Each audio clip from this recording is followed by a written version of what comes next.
We are back with another Pokemon Hardcore Nuzlocke video, and in this challenge I'll be attempting to complete Pokemon UltraSun using nothing but the Ghost type and on only one attempt.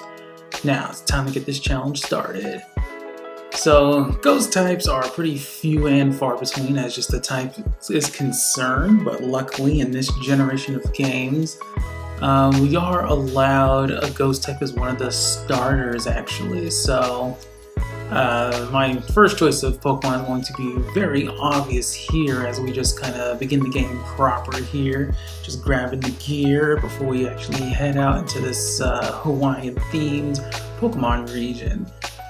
So yeah, UltraSun definitely the Ultras, I'll say, of this generation were market improvement over Pokemon Sun and Moon. The cool thing about Pokemon Sun and Moon though was the story. They definitely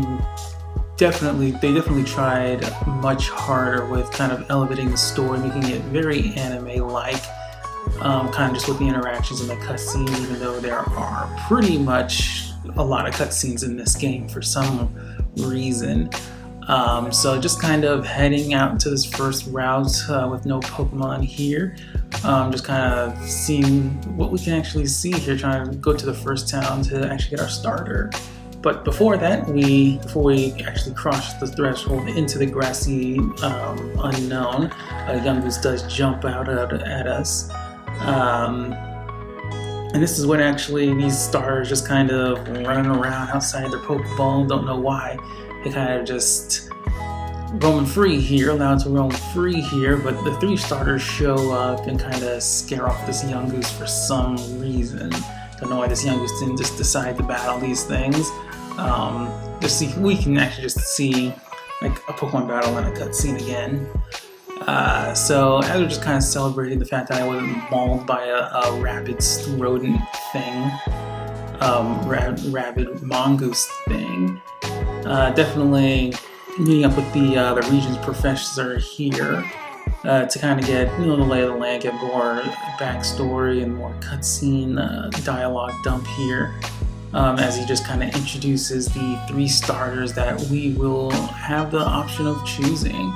So like I said earlier, my choice of starter is pretty much locked since I'm doing a Ghost type Nuzlocke with the grass type there, the owl.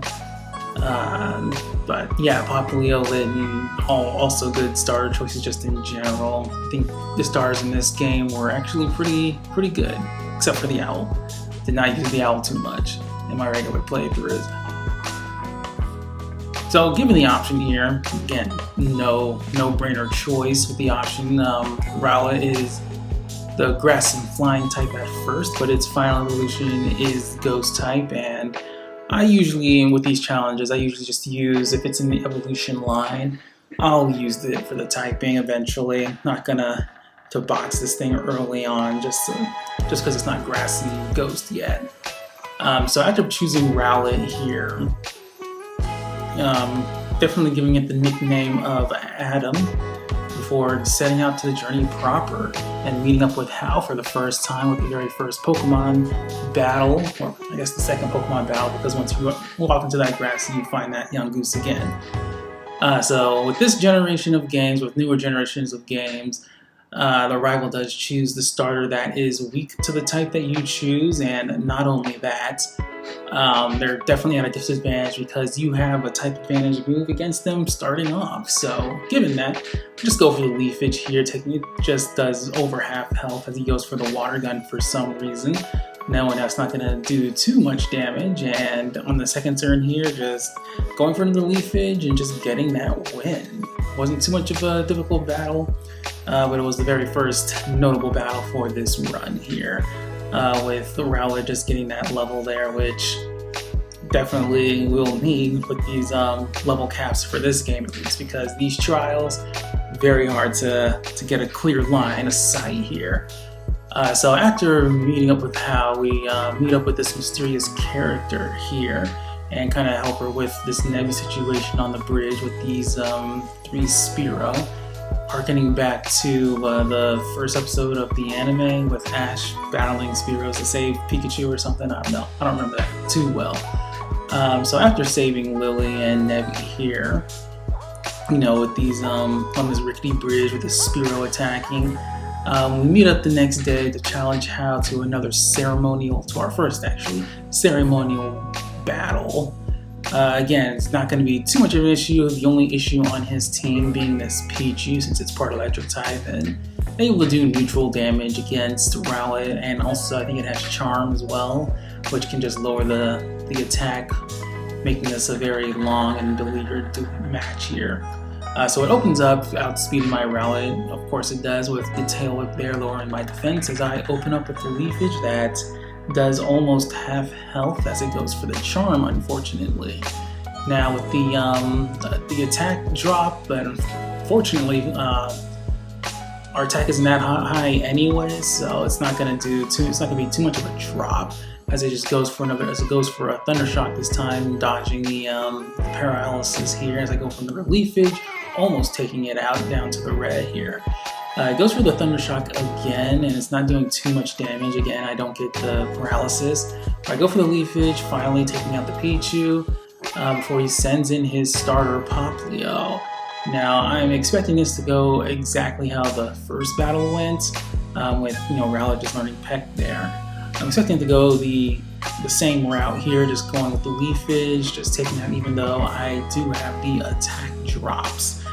So opening up, I outspeed and I go for the Leafage, which does about a quarter health, as he opens up with a Water Gun for some reason again. Not just going for a physical move since I have the defense drop, but it outspeeds. The second turn goes for the Pound there. So I go for another Leafage, which almost takes it down. It goes down to the red here. Popplio outspeeds again, goes for the Pound. Still not enough to take me out. I go for another Leafage, finally taking out this Popplio, winning the second battle against Hal. As Rowlet just gets to level 9 here. So with these first two battles out of the way, just kind of getting the feel of using a Rowlet again. Challenging this teacher here at the trainer school. She was definitely the first big match of the run of any of these Nuzlocke runs, and she has the type that's super effective against the type that you chose, and she sends in the Litten here, which is definitely a threat to my lone Pokemon Rowlet. So I'm just hoping that the AI does not go for the Ember, the obvious choice, and I do give Rowlet the Quick Claw to hold as I go for the workup, just kind of get the stat boost because I know I'm not going to be hitting too hard. So opening up, the Litten goes for the Ember, which does exactly half health, and I'm hoping that's max damage as I just decide to go for the attacking. The Quick Claw activates again as I go for the Peck, which doesn't do too much damage as it goes for an Ember yet again, taking out Rowlet, unfortunately, ending the run. Thanks for watching. I'll catch you guys in the next one. Make sure to like, comment, and subscribe. Peace.